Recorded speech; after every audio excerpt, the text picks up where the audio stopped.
As I continue on my quest to find out a little bit more about our footballing heroes, it got me thinking about one of the most consistent members of the squad, a man who's only truly appreciated when he's not playing, a man you can depend on, but a man we don't know an awful lot about. So who better to meet in one of his favourite areas in London, an area with a rich Welsh connection, and in one of his favourite restaurants in London. It's time to get to know Ben Davies. Oh. You okay? Yeah, good. Nice to see you. Good man. Have a seat, lad. How's things? Not bad at all, thank you, mate. You? Yeah. Not too bad, not too bad. An area you're familiar with? Yeah, I've been here a few times. Yeah? Yeah, it's a nice place to hang out. I know Bryn. Been here a couple of times now, and it's always a good place to come. Nice to hear the Welsh accent as well. Does he look after you? Yeah, he's a good boy. Yeah? How is London life, Ben, for a fellow like you coming from Swansea, from close to the valleys? Yeah, when I first moved here, it probably was quite challenging. You know, I didn't know anyone really. I didn't know anything about the city. You kind of think you're moving to a big club that you're going to live slap bang in the centre of London. And, But, you know, I've been here, this is my 5th season now at Tottenham, and it kind of feels like home already now. You find your little villages, you find your little places where you want to go, and kind of that's where your roots are. The amount of training we're doing, and like it's quite intense. Most days you just want to get home and get back to your bed and have a bit of a sleep. But when we do get the odd days off, you don't want to go into the middle of town where it's going to be hectic and there's tons of people. Little villages like Primrose Hill, it's perfect for me. Should we go and grab a little coffee off Bryn? Sounds good. Come indoors, mate. So Ben, take me back to those days where you're starting off at Swansea, somehow you work your way into the team. Neil Taylor, injury, yeah? Could you have dreamt that this was going to happen? You know, this career with Spurs that is going from strength to strength. Was that part of the plan originally? Not really. It's been quite mad when you look back at it. This 17s, 18s at Swansea, that's your be all end all. You think if I can get a senior professional career, I've done incredibly well. If that's in League One, League Two, Championship, Premiership, was a million miles away. Yeah. I signed my first professional deal when Brendan Rodgers was there, and Swans got promoted to the Premiership. So for the first year, the boys were in the Prem, boys were flying. I was training with the first team, so actually got some good exposure there. Learned a lot in that year, just training with the first team all the time. You pick up a lot as a young kid, and then the following season, Brendan left. I got an opportunity to go to America with the first team and did really well. So Michael Lowder put me as like number 2 left back, and at that time I thought, this is unbelievable. You know, I might get the odd cup game here and there. I'd have been delighted. And then came off the bench, I think second game of the season, West Ham at home when we were 3-0 up, and I remember thinking, this is the most nerve-wracking experience of my life, was coming on the Premier League. It was beyond anything I'd imagined. And then after that, I didn't get a lot of time to let it sink in. I think I started in the Cup, Barnsley at home in midweek, and on the Saturday I was chucked on at 20 minutes when Neil had his injury, and it was sink or swim. And I think I was quite lucky in that sense that some young players, they get a game here or there, have to try and make their mark in short space of time, where for me it was, I had 70 minutes on my debut to mark Adam Johnson, just signed for about 12 million, and I thought, this guy who's just come from City, just won the league, this is going to be a big test. And I did really well, and I think that season I played 37 out of 38 Premier League games, and I only missed the first one of the season at QPR away. So, like I said, it was sink or swim, and I must have stood up to the challenge that was ahead of me to be able to stay in the team that long. My dad always said that to me. He was like, at the time, look, enjoy your time now, try your best, but don't be like put out if somebody comes in and takes your spot for a couple of games. You might get back in the team. And I thought, yeah, that's fair enough. I'm a kid. You're not going to expect it to play a whole season there. But look, I did well that first year. I had a good season, and looking back, I didn't have too much time to think about it. Football's wild, isn't it? You sometimes don't have time to breathe, if you like. Things happen so quickly, whether it's for you coming from the youth team straight into the team. You don't get time to settle. You're just in it, and you have to adapt so quickly, don't you? Yeah, that's what it was. I think the second youngest person in that team above me was Key, who was 24. So at 19, you're thrust right into it. I didn't have any, a lot of young boys now have their mates. They come in the team with them, they gel with them. I hanging around with Tatey, Monks, Ash at the back of the bus. This is what you have to stand up for yourself, you have to mix in, and you know, some people can get intimidated by that, and for me, look, I fit in well. The boys were unbelievable with me. What a team to go into, that Swansea team, and you know, they looked after me, but I think they soon realised that I could hold my own, and yeah, that season was really special.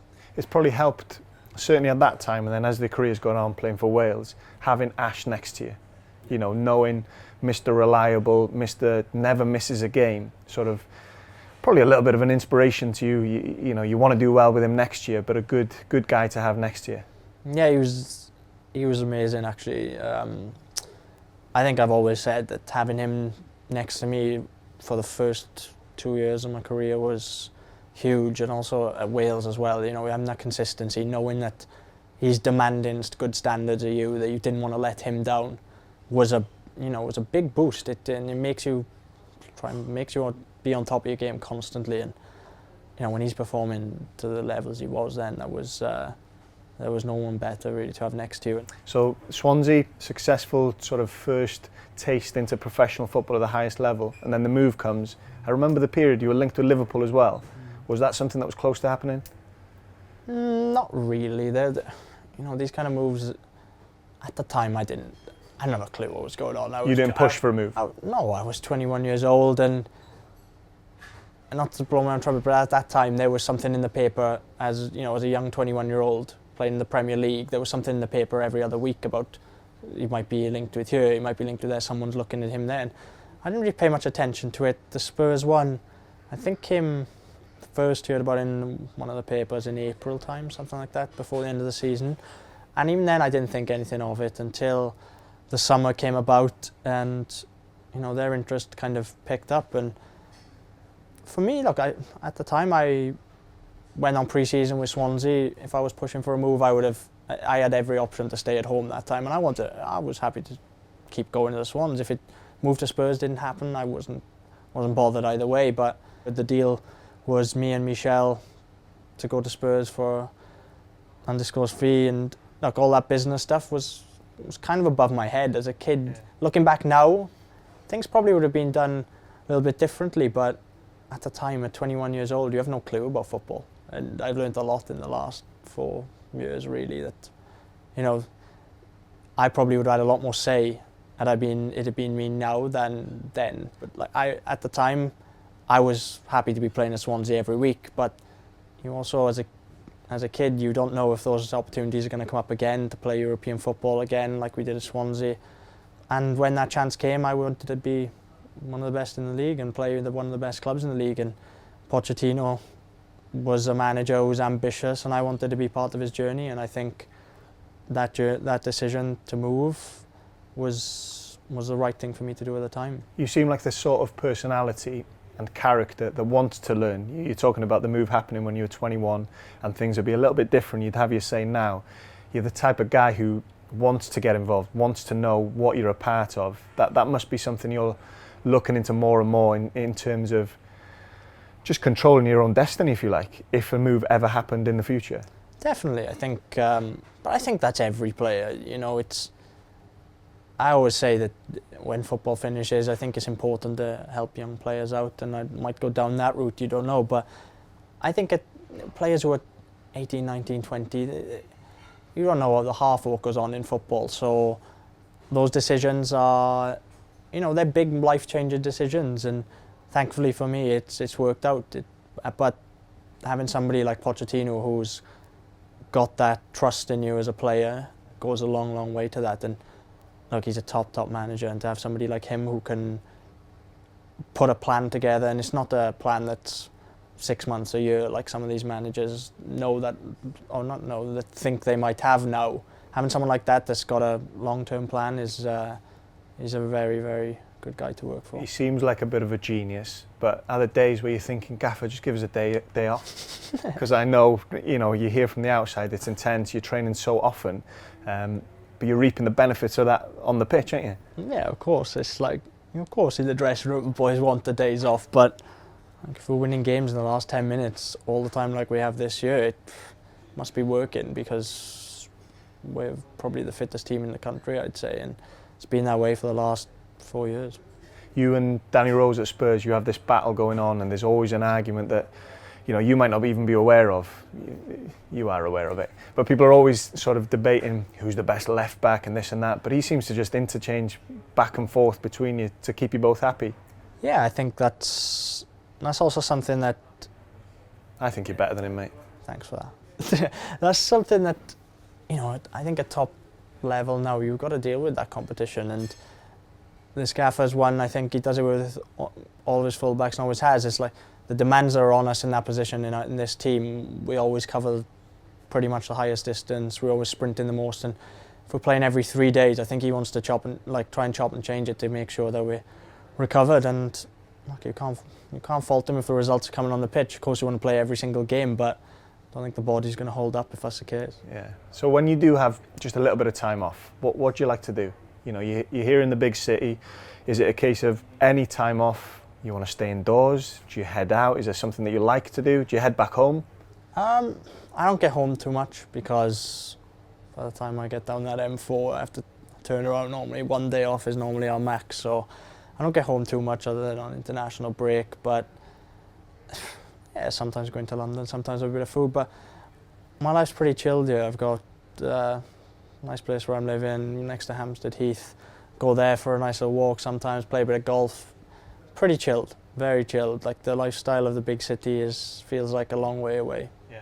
And in terms of your teammates, have you got a crew? Have you got friends away from football, or is there, you know, I used to, whatever club you'd be at, there'd be a coffee club. There'd be sort of 4, 5, 6 of you that are always together after training. Is that something that happens at a big club like Spurs? It is. We've got a good group there. You know, most of us have been there a long time now, so that feeling of like you're playing with your mates is kind of true. We've got a good crew, me, Christian Eriksen, Sonny's there. You know, these boys are all, you know, close mates of mine now, but we don't hang around too often outside of football because we see each other every single day at training, so some days just need a bit of peace away from that. Yeah. We were talking with Brian earlier, you know, I'm surprised he hasn't made us a coffee. It's disappointing. Oh, I'll give him a shout out, yeah. He was talking about the Welsh. There's a bit of a Welsh connection here. Primrose Hill, I don't know if you're aware, the first Eisteddfod outside of Wales was held just here, mate. Did you know that? I didn't. You've enlightened me. So you thought you were the most famous person, or the most famous Welsh connection to ever be here? No, not quite. It's a lovely place around here though. And you know, I've got one of my mates back home says it's his favourite place in the world, so I'll give him a shout out right there. Owain Jones, Primrose Hill, here we are. What about the golf then? Because I was speaking with Chris Gunter recently, and he loves a bit of golf when he gets the chance. Some nice clubs around here. Yeah, there are some good clubs. I play a little 9-hole one around here, and I play from like pretty exclusively from like May until September, and then that's it for me because the winter is just, it's a bit cold. I'm not for that life, getting out in the rain. And come on, golf's meant to be fun. I don't want to be trudging around in the mud around here. Why are you not using your name and making sure that you get involved in one of these big, high exclusive clubs? Because I live in London and there's a lot more exclusive people than me around here. You know your place. Yeah, exactly. What about with the Welsh squad then? You know, we'll start off with the golf. I know there's Gunt, Joe Ledley, Vokesy, Balo. They all like a little game of golf. Are you not involved in that club? No, they're out. They're too keen for me, man. I'm like proper fair weather golfer that just picks the clubs up when it's sunny, and I might have a game in the summer if we get a chance, but March is out of my time for that. What is your place in the squad then, Ben? You know, I think from the outside looking in, you're this underrated player, and I say you're only truly valued sometimes when you're not playing. You know, you just seem like the kind of player that likes to just get on with the job. You don't want people talking about you too much. What about behind the scenes in the dressing room? You know, because you're getting older. Yeah. You're an old head on young shoulders, I might add. Yeah. Where do you fit in? It's a tough one now, really, because, you know, like you said, I've been there a long time now, and around my age group, there's not really too many. You've got Danny Ward's the same age as me, and I think he's the only one really my age is there. Joe Allen's then kind of the next gap above me. There's nobody really in between. So when I came into the squad, again, it was like when I came in Swansea. I was probably the young one out of the first young one to come into the team for a while, and you know, that period, you have to, like I said, you stand up for yourself. So now I'm in this squad, and I feel like one of the experienced ones. Do you know what I mean? I always try to help those younger players that are coming through, to try and give them that confidence. But I have no issues with being the one that people say is underrated or that. For me, it's purely a team game. I'm not one that's gonna look for that spotlight. That's not my style. I like to be under the radar, but you know, I know my place in the team, and I know my value to the team, and the other players know your value as well. Yeah, I like to think so, and I think, you know, if I can be that reliable one that people know is next to them and will do a solid, steady job, then you know, you need those players in the team. You can't have a team full of Gareth Bales. Yeah. Well, maybe you can. It'd probably be pretty good. Yeah. But Tails must be looking on, thinking, why did this fella from Neath burst onto the scene? You know, you're taking his place at the Swans, and then in Wales, it's lucky because they found a system that slotted you both in there. But he must have been thinking, God, come on, Ben. Yeah, and look, like, that's harsh reality of football sometimes. Like, these things happen. Needs to be put in his place sometimes, Tails, as well, doesn't he? Do you know what? Tails has been one of the nicest blokes about to deal with what he had. You know, getting injured and then finding it difficult to get your place back in the team.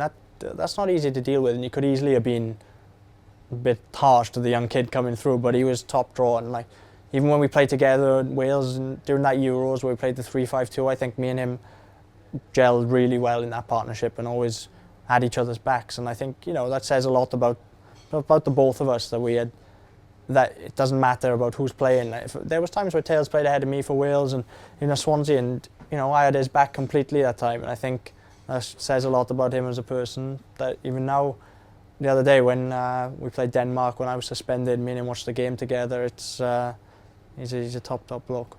So you mentioned you don't get involved in that golf school. What do you get up to, especially with these double headers where you're away for quite a long period of time? What will you do? Will you just get your head down in the room, watch some box sets? Oh, it tends to be me, Danny Ward, Tom Lawrence tend to just have a little crew there. Like I said, it's kind of some of the boys tend to stick to like the age groups, really. You know what I mean? You've got the young crew now with David Brooks, Ben Woodburn, Ampadu. They're all doing their own thing. God knows what they're up to. And then you've also got the boys who are a little bit older than us as well. Who, you know, they played in the 21s together all the way through. So it tends to be us three who are all the similar age. So yeah, mooching around, play a bit of pool. Normally just mooching around the physio room, to be honest, bored stiff, but bit of pool, bit of PlayStation. It does a job. Yeah, you've seen all that transition in terms of different managers. We're in a good place at the moment, looking forward to the future. Yeah, I think so. I think, you know, we've got to get that mindset back that we've got some very, very good players here now, and we've got to get that mindset back that we need to be winning games. We need to be beating the teams that are around our level, like we were in that summer going into the Euros. I think that mindset we had going in, like I said, into the Euros, we were beating Belgium, we ran England close, we beat Slovakia, beat Russia comfortably. You know, it's easy to harp on about that Euros and what we had, but if you look at the squad we got now, there's an argument to say it's probably more talented now. We've got a lot more options up top than we had then, and you know, we can really kick on now. It's about finding that right system, that right setup, and making sure that we go into this group for the Euro qualifiers trying to win every game. Like, Croatia are a good side, don't get me wrong, but I don't think that they're going to be unbeatable in this competition. We played them at the Liberty 4 years ago with a couple of injuries in our team, and on that night as well, we could easily have won. I mean, you've brought it up, so we may as well talk about the Euros. You know, what's your? You'll have so many memories of that time, that period. You know, Dinard and going back to that base all the time. What comes to your mind when you first think back? The Belgium game. Yeah. Yeah, I think mixed emotions for you as well. Yeah. I knew going into it that if I got a yellow card, I was missing the next game, and it was up for debate the day before because I'd told the boys that I'm missing the next game, and some people were saying that can't be true. We've played 4 games now. You can't have 2 yellow cards in 5 and miss the next one. But yeah, I knew going into it that I was gonna miss it if I had a yellow, and you know, I was probably better that it happened so early. You know, I think it was the second minute, so like... I've just had a look. I had a look to check, because what I was going to say is your emotion would have been so different to Gaza, for example, back in the day, crying. Aaron's reaction was, he was gutted, sort of head in his shirt. I think I can remember your face kind of just one of these. It happens because it was after 5 minutes. 5 minutes, yeah. So it's not as if you were 3-1 up. Yeah. You get a yellow because you know you get into the semi. There's still a lot of work to do. Yeah, and looking back, it's painful, you know, to see that that I missed out on the semi-final, because I think I had a very good tournament. That tournament, that really was a good 3-4 weeks for me. I played well, and missing that semi, I really feel like I could have brought something to that team. I think we struggled to play out from the back a little bit there. We weren't very brave on the ball in that Portugal semi-final, and people have talked about, you know, the quality what Ronaldo did was special, but we had chances in that game, and I honestly don't think we put our best foot forward. I think we showed in that tournament how good we'd been, and in that Portugal game, I think we left a little bit, just what wasn't quite enough. But the squad was tired, and there's no regrets. But it was harder for me watching that Portugal game than being involved. I was more nervous sitting on the side watching it than in any of the games that I'd played. And yeah, when that yellow card happened, I think, you know, Belgium were kind of on the break, and I just thought that's a sensible foul to take. I didn't even think about, you know, it was one for the team. You just take it and think, all right, if I get a yellow, I get a yellow. And look, I did, and at the time, they were battering us, so I didn't have much time to dwell on it. So was it on the foul when you heard the whistle, or was it when you saw the card, sort of something triggered and thought, oh God? If anything, it was kind of like, well, that's out the way. I don't have to worry about it anymore in this game. That was kind of my thoughts. It wasn't one there that it was that disappointing. Like you said about the Rambo one, it happens in 80th minute or whatever. You know, he's had the whole game probably being on edge, thinking, right, don't get a yellow card, and then something silly like that ends up getting one. At least mine was done in the 5th minute, and by then I was like, come to terms with it, and I was like, all right, that's done. Let's just get the team to the semis, and then hopefully get back for the final. So those days in between the quarter-final and the semi-final, what are you getting up to? I know you're training like the rest of the boys, I'm sure, but what's going through your mind? I don't know, it's hard to remember really. I think, you know, the whole time I'd been... Putting on a brave face. Putting on a brave face, I guess. And trying everything you can to get the other boys ready for this. Do you know what I mean? To make sure their mindsets are right. That's, you know, in those games it's about handling the pressure and just being as brave, you know, not bravery is in different ways. There's bravery trying to attack, but also like having the confidence to get on the ball, play exactly the same way you would in the semi-final of the Euros as you're going to if you're 3-0 up against Russia. You know, it's about having that confidence, and if you make a mistake, who cares? You're gonna do the same thing again. It happens. And I think in that Portugal game we missed Rambo in that position, in that 10, who doesn't care if he loses the ball 5 times because he'll try and do it again the next time. Yeah. And I think we were a little bit safe. We were a little bit, I don't know, maybe a bit on edge with the occasion and everything. And it's understandable, but those are the games we needed to express ourselves a little bit more, and we didn't quite do that. But you got to say that Portugal did it well. There's not many teams that would have said that the Portuguese team would drop back against Wales and like give us the ball. That shouldn't happen. We've never been that team that earns the right. The teams literally drop off against us, and shows a lot of respect Portugal had for us in that game. You felt going into that game and during the game what everyone else feels. You know, when they watch games, I'm quite a chilled character, and football emotionally doesn't really get into my bloodstream, if you like. Yeah. And then that tournament, you just feel something completely different. Lead up to games, and you had that feeling. Whereas normally you're supposed to keep your head, aren't you? Yeah. Keep your head, keep disciplined, wait for the next game. Couldn't do that for this one.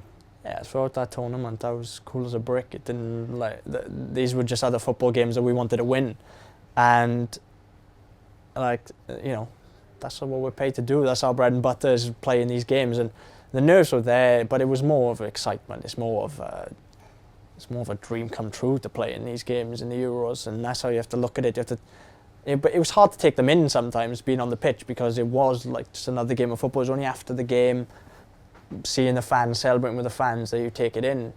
Being out in Dinard was so far removed from everything that we didn't quite get what was going on back home. Yeah.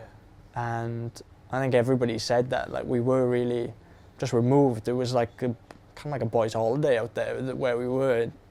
It was so chilled, and I think a lot of praise has to go to Coleman for that. And the way he set it up, it was really good, really good.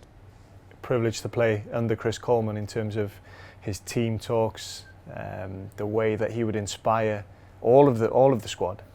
Yeah, he was top draw that tournament. I think the way that he got us going, I think all the staff were just on it from the off, and I think it fed through to the players.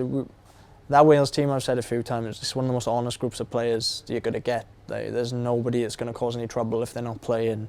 There's one goal and that's doing everything to win the game. And I think in that tournament we were at it every game. I think the England one, maybe we got it a bit wrong, and after that things could have, unravelled a little bit. But we all went out. I think Gaffer was devastated after that game, because I think he knew that we didn't show our true selves in that game. And look, England were good that day. We can't knock it. But I think, we'd always backed us. Every time we had our backs against the walls, we didn't concede.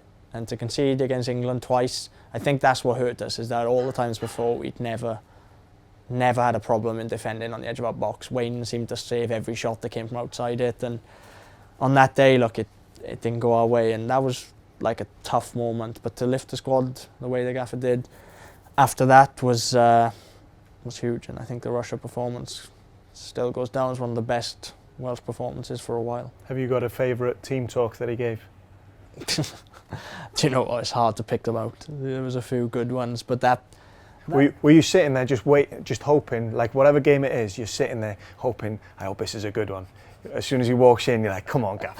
I think you knew it was going to be a good one, but they calmed down a bit. I remember my first camp when he called me up. We played Belgium at home, and this was about war against the Belgians. This was proper fire in the belly stuff, and James Collins got sent off after 10 minutes. I think the boys have spoken about it, and after that they toned down a bit, but there was some passion in there, and I think all the boys knew what they were going out on that field to do, and some good performances in the room. It must be quite a strange feeling, that semi-final, where you're relying on the boys to go out and do a job because you want to play in the Euros final. Whether Big Ginger had come in and robbed you of your place for the final, we'll never know. We'll never know. I doubt it. But you must have been watching, because there's selfish reasons as well. You want the boys to succeed, for you personally to be able to get out on that pitch for a final of a major tournament. Yeah, look. What am I Did you hate the boys for a couple of days? Nah. That final is a dream. Even when you think about it now, to get to a final of the Euros would have been unbelievable. To get to semi-finals is unbelievable, what we did. And look, these things happen in football. If we got to the final, amazing. But look, one experience we had that summer, that Belgium game was probably when Sam Vokes' header goes in, it's one of the best moments I've had in football. It's just that release of knowing, we've won here. And it was special. I think after the game, I had tears in my eyes. That huddle we had was just, like, the emotions we had there were different level.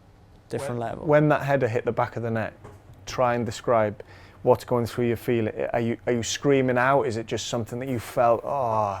Do you know what? It was just that, I don't think I've ran as fast in my career as I was to get to that corner with the boys. It was unbelievable. But like I said, it was a release.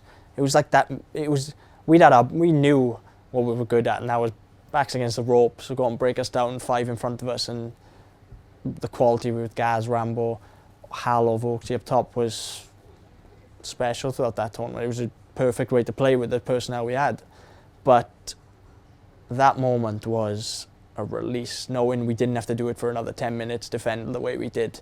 And yeah, I don't think we'll get that back. I've spoken to the Belgian boys at Spurs since, and even before it, they knew they didn't want to play us. Really? They knew that it was going to be tough, but for them, I think, to have that respect from a team like Belgium with the players they've got shows how good we were at the time. You talk about that feeling that you had when that goal went in.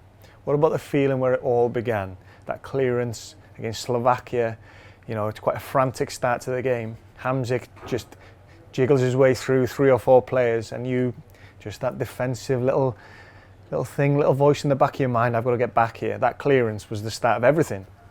Yeah, I think it was like 3 or 4 minutes in, and I remember I'd started the game well, like I'd had the ball a couple of times, played to Gaz's feet, and Gaz was quite sloppy for the first couple of times. It was pretty much unheard of with him that he tried a few flicks and gave it away, and he gave it away, and Hamsik got played in the edge of the box, and I think the boys were just so fired up that they just needed that first tackle. They needed that moment to get them into the game, and you can see Ash flies out, and Hamsik is thinking, all right, well, I'm going to go round him here if he's going to do that. And then Chesney got wrong-footed, and as soon as Ash got done, I thought, this doesn't feel right, and it's just instinct. It's just one of those things. Like, if I did that now at Tottenham and ran back on the line, they'd be furious, but that's just their mindset. They hate the defenders going back.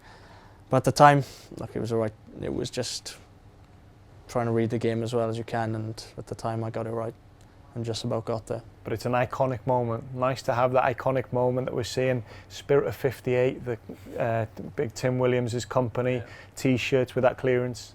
Yeah, it is class. It's amazing to look back on, and things could have gone so differently there if you had to come from behind after 3-4 minutes against a Slovakia team that was a bit like us. If they went ahead in their qualifying campaign, they were just defending and making it solid. And look, to be on the front foot in those games is everything. And to stop that was special. You've got years to go in the game, Ben, but are you starting to think? I remember being on the bench for a Wales game. I forget exactly which fixture, and we were sat next to each other, and you were chatting about the game and stuff. And I'm thinking, my God, this fella thinks about the game. Your knowledge tactically, and I was sort of pretending as if I knew what you were talking about. It was next level stuff. Is it a case? Will coaching be in your future? Is that something you're thinking about? Yeah, it is something I'm thinking about. Maybe not coach. I don't know. I'm not going to rule anything out now, but I'm one of these people that'll never not be busy. When football starts, I'm bored by the end of the 6 weeks you get off in the summer, so I'll have to find something to do. But it's a shame not to use the knowledge you build up in football for something. I don't know what, but because you are a thoughtful player. You're an intelligent lad who probably thinks about the game more than most. I think so, yeah. And I think that comes from, I'm not the quickest in my position. I'm not the strongest in my position, and I think the only way you're going to gain an advantage then is if you're smarter than the opposition. Do you know what I mean? So if I can read where the ball's going to go before I have to have a 50-50 sprint with someone, then I'm in a better position. I think that's how my game's always been. Reading the game is probably one of my biggest strengths. So look, I don't know about after football. I'll probably find something to do in it, but whether it's a coaching side of it, I don't know. Well, I'm hoping it's either going to be coaching or it's going to be something else, because I'm worried. As a Welsh speaker, a high-profile footballer, I'm looking at you thinking, this little character here is going to try and nick in my jobs. I think you're all right on that one, mate. I'll leave you have that. Don't fancy stepping into the media things, because you obviously, being a Welsh speaker, yourself, Joe Allen, you get it every camp, it's coming. Is that something that you pride yourself on, that you realise sort of the importance of it? Yeah, I'm very proud to speak Welsh. I'm very proud to be Welsh. I think it's important that we can get as many people continuing the language as we can, and look, as people in quite high-profile positions, we've got to try our best to help that. So are you going to shake my hand now and say you're not going to steal my jobs? Yeah, I won't steal your jobs, mate. That's on camera now. That's yours. You can't take that back. You can have that one. If I have the odd interview, I'm happy to, but no, it's yours. You can take over from Dylan Ebenezer when he's done. Look. All right. It's been a pleasure catching up. Good man. Thanks, all.